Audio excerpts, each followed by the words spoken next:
Please কেউ চমকে উঠবেন না, পানি খেয়ে নেবেন প্রয়োজন হলে নিউজটা। যারা জানেননি, আমি জানি অনেকেই এখনো জানেননি, নতুন করে জানলে পরে। হেডলাইনটা দেখেন, এক জেলাতেই বিএনপির দৈনিক চাঁদাবাজি 60 লাখ। আমি বলছি না, আমার তথ্য না, অন্য কারো তথ্য না। কার তথ্য? পটুয়াখালীতে বিএনপির চাঁদাবাজির ফিরিস্তি তুলে ধরে বক্তব্য দিয়েছেন জাতীয়তাবাদী আইনজীবী ফোরামের পটুয়াখালী জেলা সভাপতি অ্যাডভোকেট মোহাম্মদ মহসিন।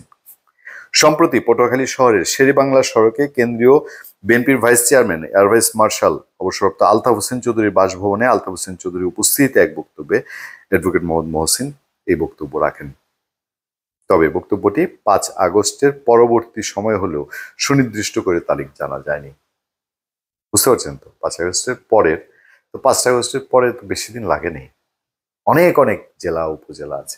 এটা তো পটুয়াখালী জেলার হিসাব দিচ্ছে। বাংলাদেশে কি এমন উপজেলার অভাব আছে যে উপজেলায় আপনার মাসে 60 লাখ কেন, আরো বেশি কোটি কোটি টাকা চাঁদাবাজি করা সম্ভব এবং বিভিন্ন আমলে বিভিন্ন মেয়াদে হয়েছে। এটা অনেকাংশেই মানুষ জানে, কিন্তু কেউ বলে না। হয়তো বিএনপি নেতা বলে ফেলেছেন। হাতে আসা ভিডিওতে দেখা যায় অ্যাডভোকেট মহসিন তার বক্তব্যে বলেন, আমরা যারা আলতাফ হোসেন চৌধুরীর সাপোর্টার ছিলাম, আমরা বাস স্ট্যান্ড দখল করতে যাই নাই, আমরা চক্ষু হাসপাতাল দখল করতে যাই নাই, সদরঘাট দখল করতে যাই নাই। তার মানে নিশ্চিত এই বাস স্ট্যান্ডও দখল হয়েছে, চক্ষু হাসপাতালও দখল হয়েছে, সদরঘাটও দখল হয়েছে। পটুয়াখালীতে গেলে খোঁজ নিলেই জানা যাবে। লাউকাঠি খেয়াঘাট দখল করে এক মহিলা নেত্রী এক রাতেই কামাই করেছে 10 লক্ষ টাকা। বাপরে বাপ, বাপরে বাপ, এক খেয়াঘাটে 10 লক্ষ টাকা কামাই হয়ে গেছে এক রাতে। কই আছে চলেন দেখি, আমরা যারা একটু হিমশিম খাচ্ছি যাই গিয়ে এরকম একটা খেয়াঘাট খুঁজে বের করি। নাকি বলে না যে কে শুনে কার কথা, চোরে না শুনে ধর্মের কাহিনী। মানে এক রাতে যদি 10 লাখ চলে আসে, তো জনাব তারেক রহমান বিএনপির একটি চেয়ারম্যান, তিনি যতই যা বলুক 12,000 মাইল দূর থেকে বলছে, এটা কানে নিয়ে লাভ আছে?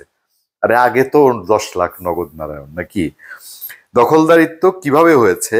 এই পটুয়াখালীতেই বাজার আছে, নিউ মার্কেট, পুরান বাজার, পায়ারা কুঞ্জ, ফেরিঘাট, পটুয়াখালী ফেরিঘাট সহ প্রত্যেকটা খেয়াঘাট আমি হিসাব করে এক নেতাকে দিয়েছি, দৈনিক 50,000 টাকা চাঁদাবাজি হয়। তার মানে এই যে নিউ মার্কেট, পুরান বাজার, পায়রা কুঞ্জ, ফেরিঘাট, পটুয়াখালী ফেরিঘাট, এসবে দৈনিক 50,000 টাকা চাঁদাবাজি হয় প্রত্যেকটায়। ক্ষমতায় তো আমরা না, ক্ষমতায় থাকার লক্ষণ দেখা যাচ্ছে। ক্ষমতায় না থেকেই ক্ষমতায় হলে তারপরে দখলবাজি কিভাবে হয়েছে তার একটা তথ্য দিই। বাস স্ট্যান্ডের দক্ষিণ পাশে এক আওয়ামী লীগের এমপির টাইলসের দোকান আছে, শাহজাদা এমপি, আমি নামও বলে দিলাম, সেখান থেকেই চাঁদাবাজি করা হয়েছে মাত্র 5 কোটি টাকা।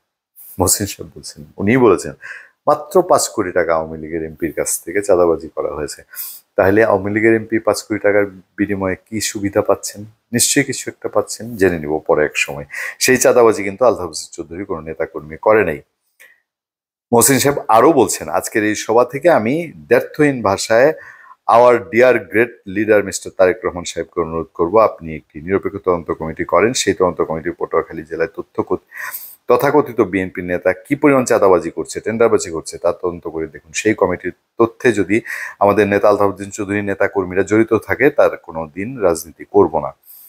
এই বিষয়ে বিএনপির সদস্য সচিব স্নেহাংশু সরকার কুট্টি বলেন, বক্তব্যটি অনেক আগের, বিষয়টি আমার নজরে এসেছে। এই ধরনের বক্তব্য দলের ভাবমূর্তি ক্ষুণ্ণ করে। আরে পাপ করলেন, অন্যায় করছে এই যে লোকজনগুলা। এখন আপনি কি শাসন করেছেন? তো বক্তব্য ভাবমূর্তি ক্ষুণ্ণ করে, তো ভাবমূর্তি ক্ষুণ্ণ করতে করতে মানুষের কাছে ইমেজ নষ্ট হয়ে যাচ্ছে। তো আপনি ভাবমূর্তি নিয়ে বসে থাকেন, এদের বিরুদ্ধে ব্যবস্থা নেবেন না, দলের ভেতরেও বলতে পারবে না। এই করে করে কি সর্বনাশ ডেকে আনা হয়েছে, এটা তো অলরেডি কিছু সাইন দেখা যাচ্ছে। ধন্যবাদ সবাইকে, ভালো থাকবেন, সুস্থ থাকবেন। আপনার সাথে আমি আতিক রহমান পূর্ণিয়া।